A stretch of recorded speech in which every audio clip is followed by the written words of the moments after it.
Mi nombre es Paula Gutiérrez Pérez, me encuentro estudiando la licenciatura en Educación en la Universidad Innova. En esta ocasión hablaré de la educación comparada. La educación comparada es un campo que tiene su propia historia y sus propios bordes, aunque puede que parezca un campo sin límite o definición alguna. El campo sí tiene sus límites, pero esos sí son límites necesariamente fluidos. De hecho, los límites fluidos nos ayudan a distinguir nuestros campos de los demás. Son rasgos vitales dentro de nuestra especialidad académica. Por lo tanto, es un campo distinto de los otros campos similares, tales como lo son la educación internacional, la educación global y la educación intercultural, aunque se le puede relacionar la educación comparada a todos los campos similares. Aún más, la educación comparada depende y tiene lazos fundamentales con los campos de la historia y filosofía y todas las ciencias sociales.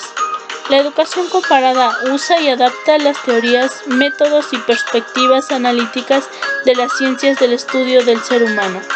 Se forma un campo académico cuando un grupo de académicos se acerca a una línea de pensamiento utilizando herramientas intelectuales que llegan a compartir.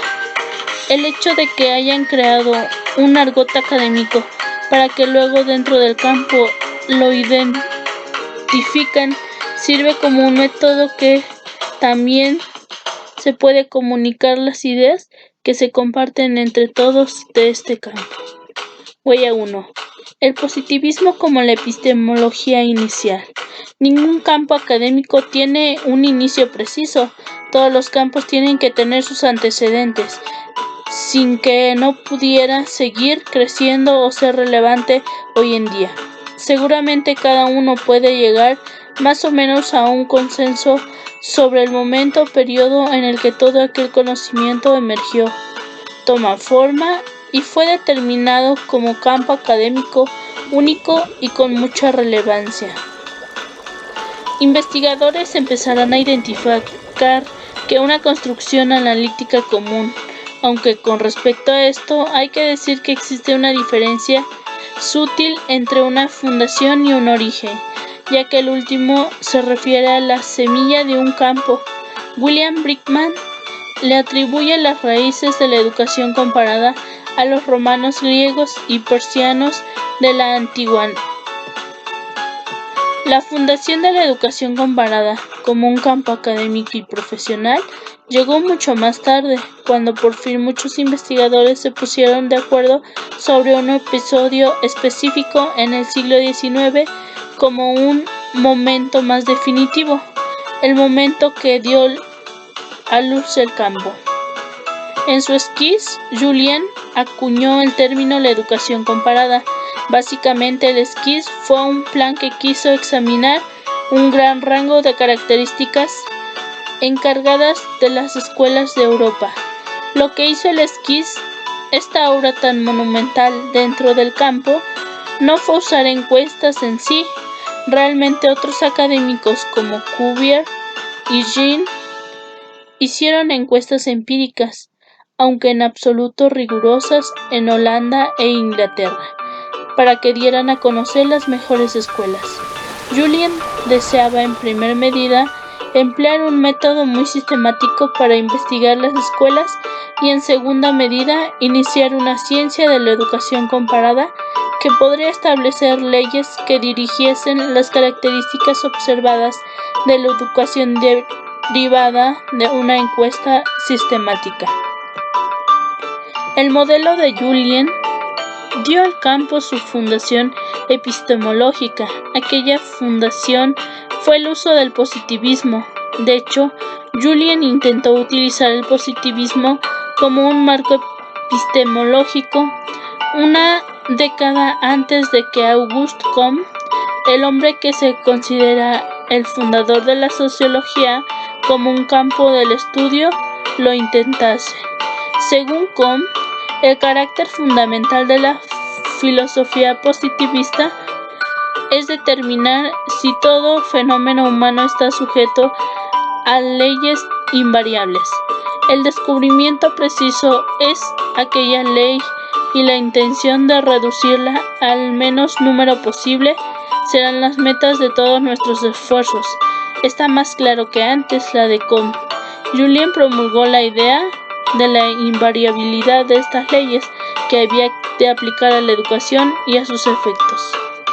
Huella número 2. El relativismo sigue, pero no sobrepasa al positivismo. Después de publicarse la obra monumental de Julien en Francia, el interés por el campo se fue fomentando en Rusia y Gran Bretaña. Por cierto, aunque el positivismo fue un punto de partida para la educación comparada y la investigación positivista, por ejemplo, las de Friedrich en 1838, a veces salía un relativismo que llegó a ser dominante a mediados del siglo XIX aproximadamente y que encarnó el concepto de carácter nacional. En 1857, Pushkin de Rusia publicó un ensayo titulado Sobre el carácter nacional de la educación pública, en el que se describió en detalle el carácter nacional de la educación en Alemania, Inglaterra, Francia y Estados Unidos. Pushkin utilizó un método que se derivaba completamente del método nomotético de Julien. Para Pushkin, cada nación tiene su propio sistema nacional de educación y por lo tanto, el prestar de un sistema educativo en una nación a otra es imposible. Para Pushkin, cada esquema conceptual que intenta formar el conocimiento promulgado en las escuelas está influido por su propia nación y cultura, y como las escuelas son totalmente únicas en el mundo, es imposible que poder transferir esos esquemas a otras naciones, ya que no podían tener validez más allá de la nación y cultura en cuestión. Es probable que Pushkin fuera la primera académica que provocó el relativismo como una postura epistemológica dentro de la educación comparada.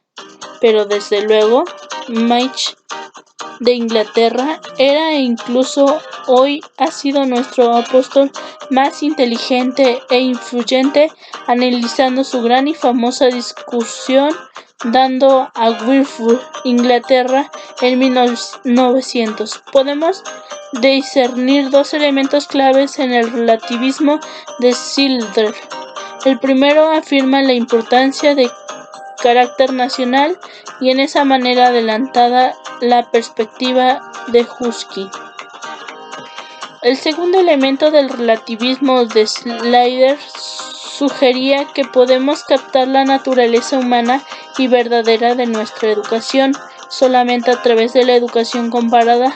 De ahí, Schiller propuso fácilmente un método para la educación comparada, pues es el siguiente: para alcanzar más allá de los acontecimientos dentro de nuestro propio sistema de educación, hay que esforzarse por entender en un espíritu compasivo y cuidadoso un sistema extranjero de educación, es decir, que a través de la mente y conocer intelectualmente otros sistemas fuera de nuestra experiencia, podemos comprender el nuestro. La educación comparada abarca en dos epistemologías opuestas el universalismo del positivismo y el particularismo del relativismo. Huella 3. El funcionalismo histórico como síntesis.